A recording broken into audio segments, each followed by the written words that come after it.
Assalamualaikum warahmatullahi wabarakatuh. Pada kesempatan kali ini saya akan mengulas bagaimana perjalanan hidup seorang pria yang bernama lengkap Kurt Donald Cobain. Nah, seperti yang kita ketahui bersama bahwa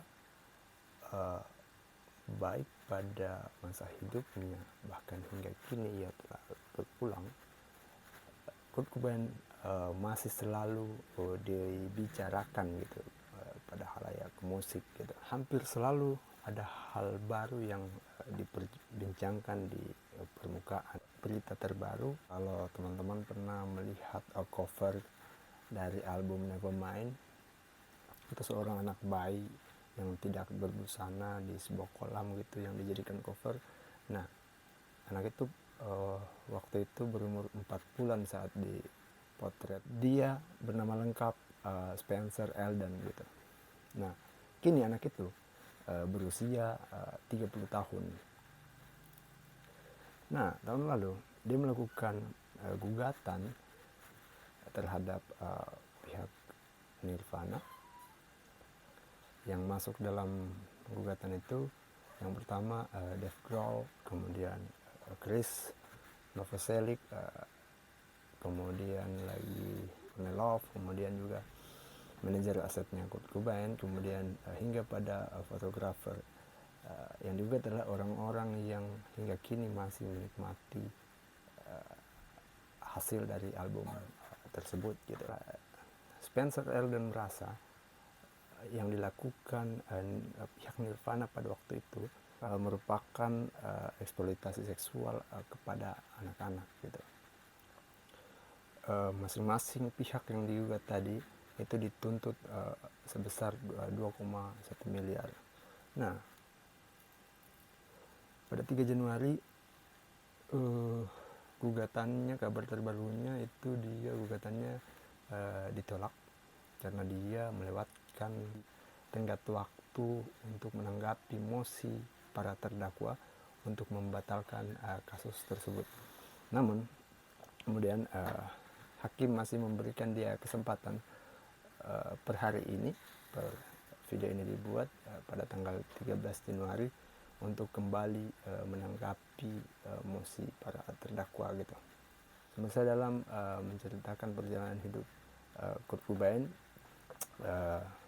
dari buku ini Heaven and Heaven gitu ya penyebutannya.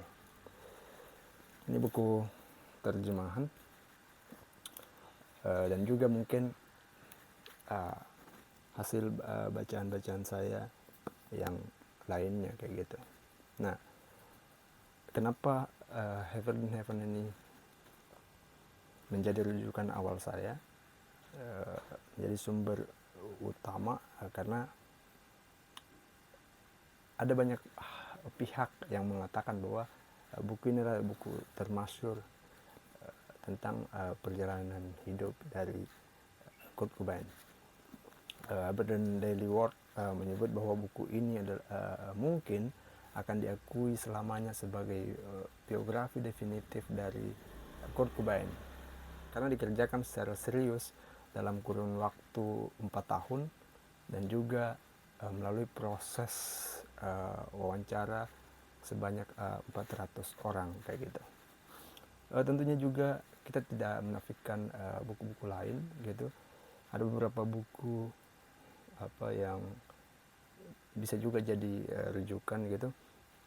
Ada buku karyanya Gilbert Choky, biografi Kurt Cobain juga. Kemudian ada juga buku Kurt Cobain 1967 sampai 1994 gitu. Itu buku kecil, itu buku awal yang pernah saya baca ketika saya melakukan perjalanan dari suatu kota ke kota lainnya gitu.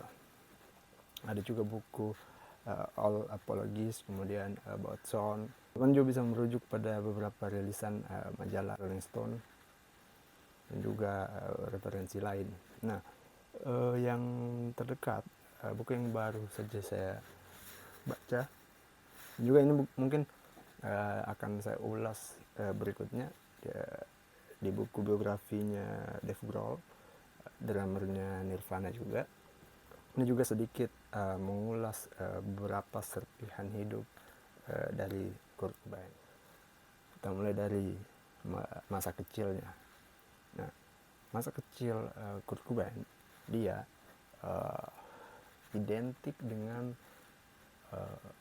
kemiskinan dan juga terlahir dari keluarga broken gitu. Ia lahir di tanggal 20 Februari 1967. Jika ia masih hidup, umurnya kini 55 tahun gitu. Entah kalau dia masih hidup, karya-karya apa lagi yang ia lahirkan. Ini lahir di tengah puncak kejayaan musik klasik gitu, seperti The Beatles, kemudian The Doors, kemudian Pink Floyd, Jimi Hendrix, dan lain-lain. Ia lahir dari rahim seorang ibu rumah tangga sederhana, namanya Wendy Elizabeth. Kemudian ayahnya Donald Leland Cobain.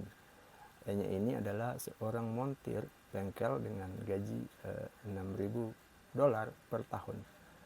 Jika teman-teman ingin mengetahui berapa jika dirupiahkan, silakan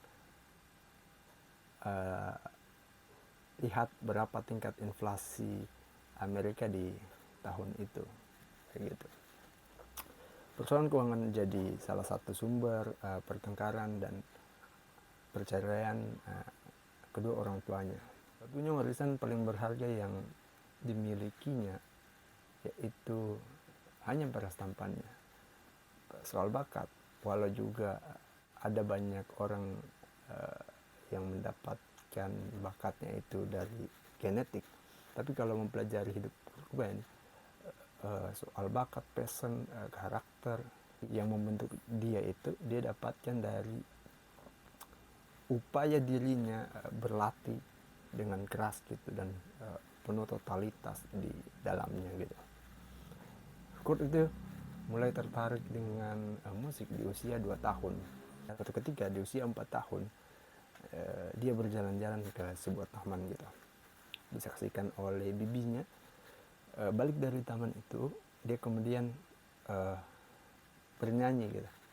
Kami pergi ke taman, kami mendapatkan permen. Nah, menurut bibinya kemungkinan itu adalah karya pertama dari Kurt Cobain. Sayang momen itu dia tidak sempat merekamnya. Kelas musiknya dia mulai di kelas 5 SD. Lalu kemudian di kelas 1 SMP dia mengikuti drum band kayak gitu. Jadi selain vokal dan gitar, dia sempat mencicipi drum, walaupun itu hanya drum band gitu ya. Namun bukankah karakter seseorang itu terbentuk dari akumulasi dari perjalanan hidupnya. Mungkin karakter-karakter yang pernah dia lakoni itu juga mempengaruhi dirinya dan juga karya-karya musiknya. Kemudian dia baru berlatih secara formal itu di berarti formal musik ya di usia 14 tahun. Kurt ini dia sosok yang kontradiksi, orang yang sering membual, tapi juga pada saat yang sama ada banyak bualannya yang di kemudian hari itu menjadi kenyataan gitu. Bahkan bualannya itu adalah sugesti pada dirinya untuk mengumbarkan ke publik, lalu kemudian membuktikan kata-kata tersebut.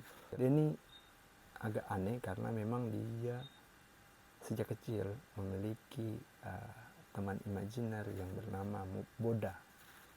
Nah, teman imajiner ini entah dia ciptakan sendiri ataukah mungkin bawaan sejak lahir, tapi dia sering berbicara sendiri gitu.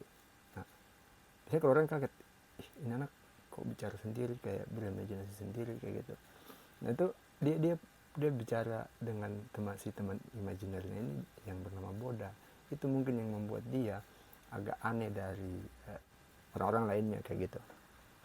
Satu remaja, ia pernah membual ke seorang temannya. Dia bilang begini, aku akan menjadi seorang superstar gitu. Itu mungkin adalah sugesti awalnya gitu, bahwa ternyata impiannya itu dia sudah tanam sejak dini. Kenapa saya bilang bahwa bakat itu dapatkan dari hasil, dari prosesnya menemukan dirinya, menemukan karakternya. Nah, untuk membuktikan bualannya gitu, bahwa dia akan menjadi seorang superstar di kemudian hari,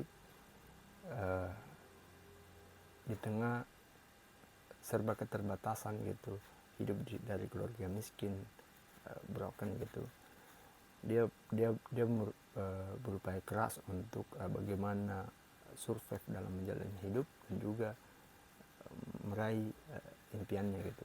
Ada beragam jenis pekerjaan yang pernah dia cicipi gitu sebelum menjadi superstar dan juga kaya raya.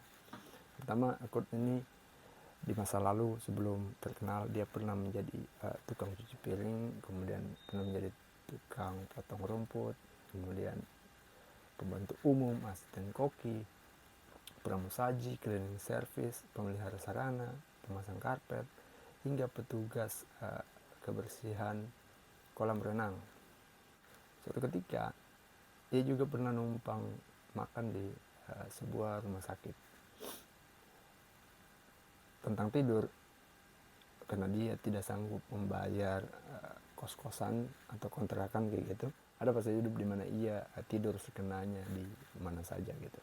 Dia pernah tidur di jok belakang mobil, kemudian di bagasi mobil yang ngerongsok, kemudian di teras rumah hanya beralaskan kardus bekas lemari es kayak gitu. Kemudian tidur di lorong-lorong apartemen, dan di mana ia harus bangun terlebih dulu sebelum pemilik apartemennya bangun di pagi hari kayak gitu. Pada tahun 1987, ketika ia dan teman-temannya merekam album pertamanya yang berjumlah 10 lagu, dia berujar bahwa uang hasil sewa studionya itu ia sisihkan dari hasil kerjanya sebagai petugas kebersihan sebanyak 24 kali masa kerja. Betapa kerasnya perjuangannya dia dalam menggapai cita-citanya. Saya selalu meyakini bahwa tidak ada seorang yang sukses atau seorang superstar atau seniman jenius yang dia tidak akrab dengan buku atau tidak membaca kayak gitu. Kurt ini dia adalah pembaca yang cukup rakus gitu. Dan dia ini penganut dari Jainisme. Jainisme itu ajaran Dharma.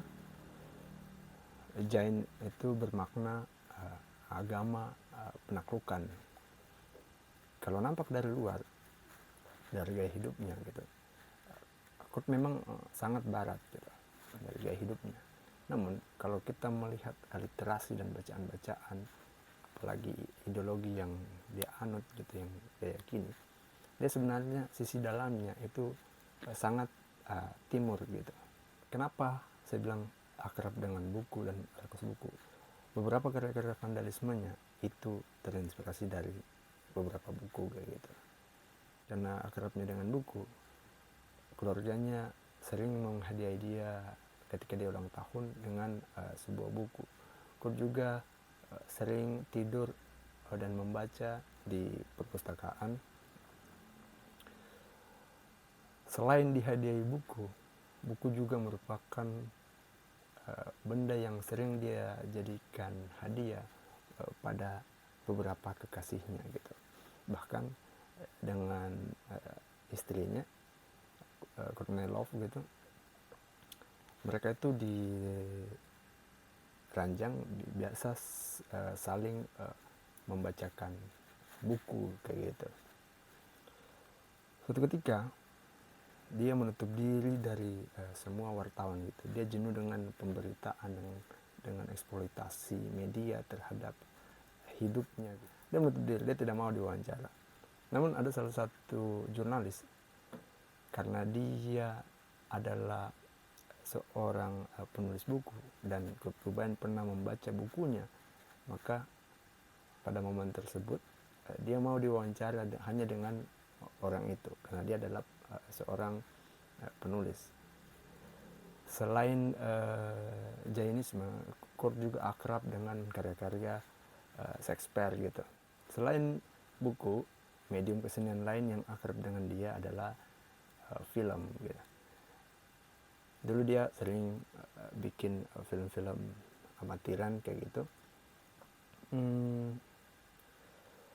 Beberapa dari video klipnya, kalau kita kulik lebih dalam, semisal pada karya Smells Like Teen Spirit, itu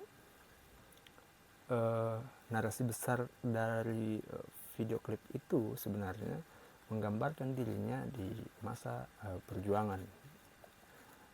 Di masa perjuangan hidupnya, kita bisa lihat dari beberapa scene dalam video klip itu. Scene-scene kontradiksi yang semisal tiba-tiba menampilkan aksi petugas kebersihan yang tiba-tiba muncul gitu. Itu adalah gambaran dirinya di masa lalu gitu.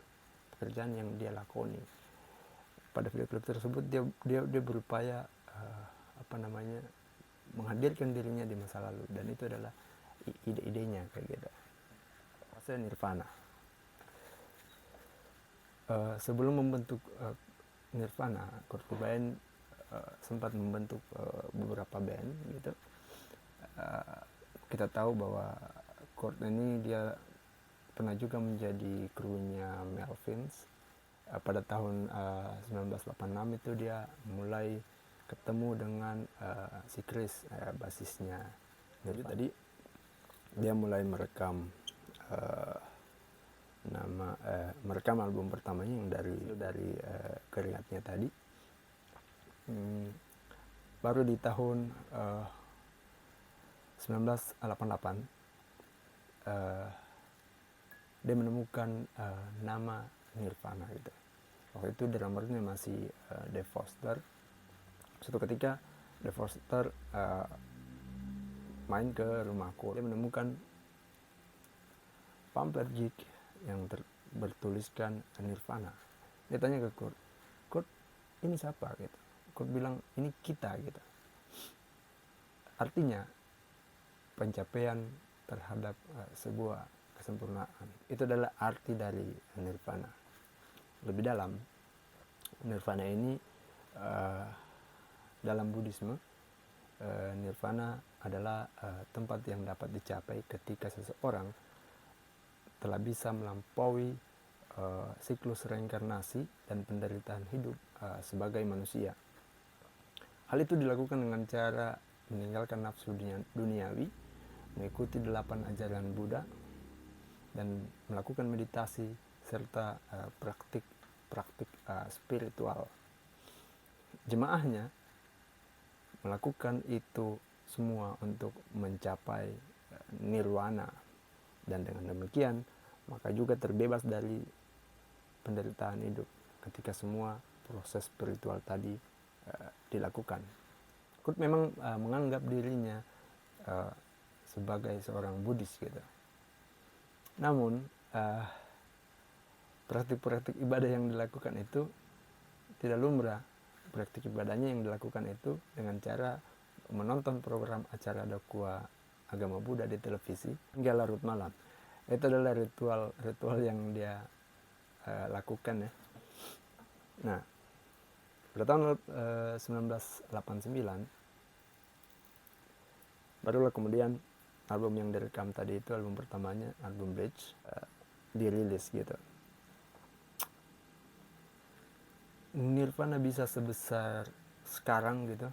Bahkan pada masa kejayaannya dia dengan 4 chord sederhana di lagu Smell Like Teen Spirit, dia berhasil menggeser Michael Jackson yang berada lama di tangga puncak Billboard gitu. Itu didapatkan bukan dengan instan gitu. Ada banyak, selain banyak pengorbanan yang dilakukan.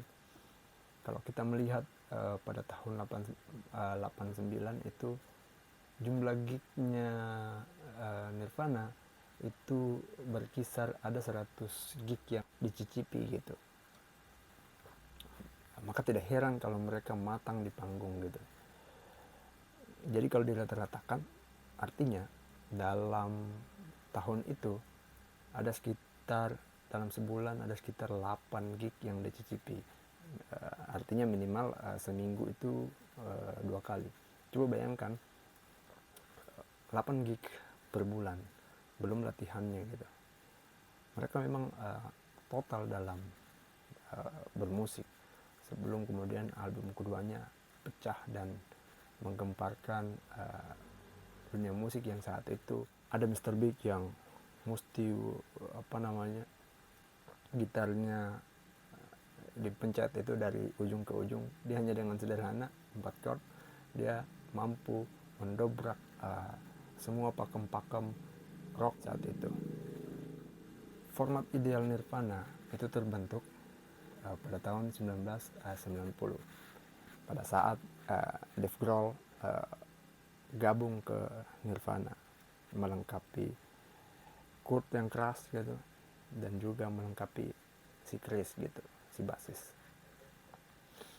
Pada saat itu drummer Nirvana itu mengundurkan diri, lalu kemudian kebetulan bandnya si Dave Grohl ini sedang bubar gitu.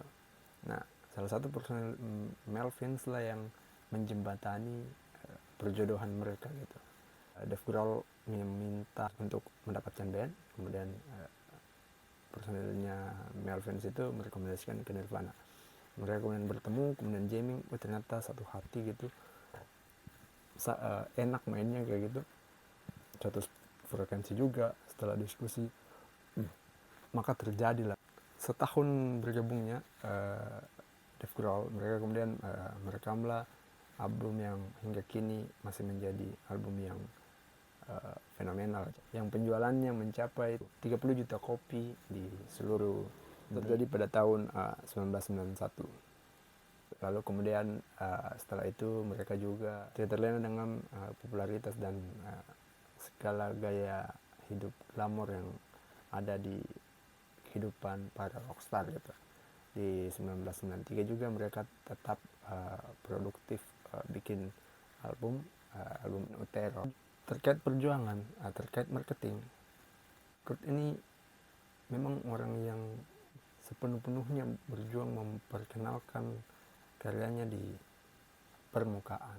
Suatu ketika salah satu lagu album pertamanya dia masukkan ke radio. Atas upaya bagaimana lagunya bisa terdengar, sepulang dari dia menyetor kasetnya itu lagu Love Bus, dia balik, lalu kemudian dia singgah ke pom bensin dan menelpon radio tersebut dan merequest sendiri lagunya kayak gitu. Jadi upayanya memang penuh totalitas. Fase kematian, bualan dari mulutnya serta kenyataan dalam hidupnya adalah sebuah kontradiksi sekaligus fakta. Kurt ini memang orang yang agak aneh ya. Ketika dia pernah bilang begini, aku tidak khawatir tentang apa yang bakal terjadi saat usiaku 30 tahun. Aku tidak mau mencapai usia itu. Kau pasti tahu seperti apa hidup setelah 30 tahun. Aku tidak menginginkannya. Dia juga pernah bilang bahwa aku akan menjadi seorang musisi superstar, lalu bunuh diri dan melebur dalam api kemuliaan. Sejak kecil hingga masa kejayaannya, katanya memang tidak bisa dibedakan yang mana yang candaan, yang mana yang serius kayak gitu. 27 tahun, 1 bulan, dan 16 hari mungkin terbilang waktu yang singkat. namun dengan pencapaian yang abadi. Suatu ketika saat cuci piring, ini memang orang aneh, tangannya itu luka dan harus dijahit. Waktu itu dia bilang begini, kalau jarinya tidak bisa dipakai main gitar, dia akan bunuh diri. Jadi bunuh diri ini selalu dia lontarkan di beberapa fase hidup. Pada akhirnya memang Kurt Cobain memang terlalu mudah untuk dicintai melalui paras tampannya, karakternya yang unik, kemudian karya-karyanya yang keren. Namun dia memang sangat sulit untuk dibaca. Bagi saya meyakini bahwa dia mati bunuh diri gitu. Walaupun di luar sana mungkin masih kontroversi, ada yang bilang dibunuh dan segala macam. Kalau dari literatur yang saya baca sih, saya mungkin dia bunuh diri. Terkait pistol adalah barang yang mengakhiri hidupnya. Namun pada suatu ketika pistol juga menjadi penyelamatnya. Pada suatu kesempatan untuk melengkapi alat latihannya, dia menggadai sebuah pistol untuk mendapatkan ampli elektronik. Seperti yang kita ketahui bersama, dia menyudahi hidupnya di tanggal 5 April 1994. Itu merupakan salah satu hari bergabungnya para penggemar musik grunge. Entah kebetulan atau tidak, bunuh diri ini menjadi semacam genetik di keluarga Kurt Cobain, saudara dari kakeknya. Bunuh diri setelah terpukul dengan kematian istrinya. Diberi pistol berkaliber 22 mm dihempaskan tepat di dahi hanya untuk menyudahi hidupnya. Ada juga ayah kakeknya. Dia meninggal setelah menarik pelatuk pistolnya tanpa sengaja. Kakek buyutnya juga yang bernama James Irving pernah mencoba bunuh diri dengan menikam perutnya. 2 bulan kemudian ia tewas. Jadi bunuh diri dan pistol itu catatan sejarah bahwa keluarganya, ada beberapa keluarganya yang mati dengan bunuh diri dan juga melalui pistol. Ada lagi saudara kakeknya, namanya itu Burbel Cobain. Dia menembak perut dan kepalanya gitu. Namun Kurt bilang begini, berkekeh dia, bahwa kakeknya itu pada saat dia meninggal, kakeknya itu membunuh dirinya sendiri untuk menyusul Jim Morrison. Melewati proses yang panjang dan berdarah-darah. Ada banyak yang menyayangkan memang mengapa Kurt Cobain bunuh diri. Padahal dia telah mencapai dan menembus batasan-batasan hidupnya. Dia telah meraih mimpinya. Namun justru pada saat mimpinya tercapai, ia malah mengakhiri hidupnya. Banyak yang memaknainya bahwa dia bunuh diri karena frustasi dengan dan belum siap dengan gaya hidup glamornya para rockstar. Entah juga mungkin karena itu memang dia sudah sugesti, sama dengan ia mensugesti dirinya bahwa suatu ketika saya akan menjadi superstar gitu. Kemungkinan dia sudah mensugesti bahwa dia akan mati bunuh diri, menyerap pelajaran hidup dari Kurt Cobain. Kurt ini mungkin dia definisi dari lahir boleh miskin, saat meninggal kita jangan miskin kayak gitu. Meninggalkan keluarganya dengan beberapa copyright yang hingga kini masih menghidupi anak dan istrinya. Dia keren ya, dia tidak meninggalkan sekedar benda gitu, begitu tanah dan segala macam. Sekali dijual itu habis gitu. Tapi copyright semakin banyak orang yang menikmati secara terus menerus dengan berjalannya waktu, maka keluarganya juga tetap bisa menikmati hasil dari karya tersebut. Nah, jika teman-teman ingin melihat bagaimana suasana rumah kecil dan rumah ketika Kurt Cobain itu sukses, ada beberapa channel YouTube yang itu pernah melakukan semacam perjalanan rekam jejak hidup Kurt Cobain di rumahnya. Yang pertama, silakan teman-teman lihat di channelnya Kabayan Amrik. Dia itu melakukan kunjungan ke rumah Kurt Cobain di settle gitu. Juga channel YouTube Tamagotchi. Selain dari buku, teman-teman juga bisa mempelajari hidup atau melihat hidup Kurt Cobain itu yang juga digambarkan lewat beberapa film. Ada filmnya yang berjudul Kurt and Courtney, itu rilis di tahun 89. Kemudian ada Last Days itu di tahun 2005 rilisnya. Kemudian Kurt Cobain About a Song itu rilis di 2006. Kemudian ini yang paling keren sih menurut saya, Cobain Montage of Heck. Ini adalah film dokumenter yang banyak reviewer menyebutkan bahwa ini adalah film terbaik yang pernah ada tentang perjalanan hidup Kurt Cobain gitu.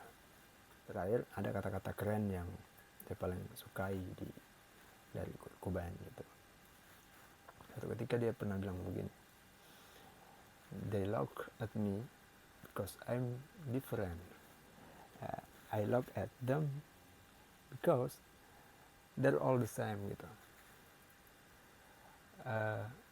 Mereka menertawakan saya karena saya berbeda gitu.